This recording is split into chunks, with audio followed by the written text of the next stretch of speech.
The year is about to end and Bajaj has launched yet another product, and this time it's an electric scooter, that is the Chetak. Now this may look the same as before, but it bears a lot of changes on the design, on the hardware, on the features, on the motor and the battery as well. Now in this walk around, I'll quickly tell you what is different for this. First things first, this is called the Chetak 35 or the 35 series, and there are three models in it: 3501, 3502 and 3503. What you see with me is the top spec 3501 model. And like I said, the design is the same, but what has essentially changed is it gets a new frame, a new battery, a new motor. And speaking of the battery, it has now been moved below the floorboard, so that has emptied quite a bit of space for the under-seat storage. And if you come closer, you can see that it gets a massive 35 liters of under-seat, a nice deep cavity, and since this is the top spec model, it comes with an onboard charger here, and the seat is now 80 millimeters longer. And even though rear wheel has been pushed behind, again to accommodate the under-seat storage, and that the battery has been moved forward. Then in terms of features, Bajaj has loaded the 3501.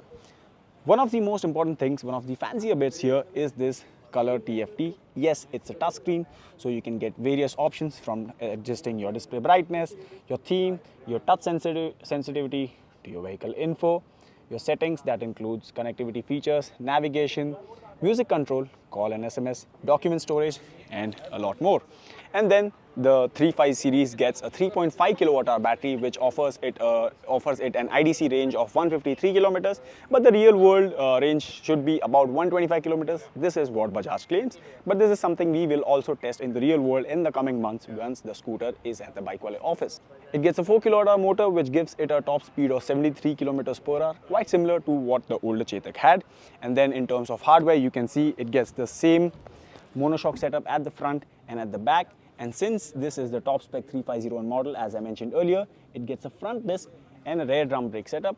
And then for the 3502, you get the same disc and drum brake setup, but it doesn't get a touchscreen, although it does get a TFT. And then the base model, the 3503, it comes with a reverse color LCD and drum brakes at both the ends. And neither of the models below the 3501 get an onboard charger.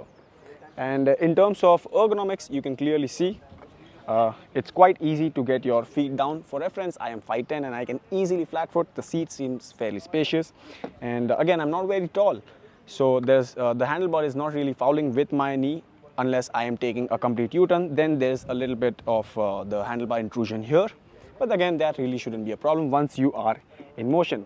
What is difficult though is finding the stand here.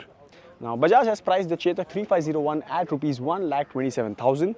And the Chetak 3502, the mid-spec model, it costs 1,20,000 rupees, both ex-showroom pan-India. Which one would you buy? The Chetak or any of the other scooters that are out there in the market and compete with it?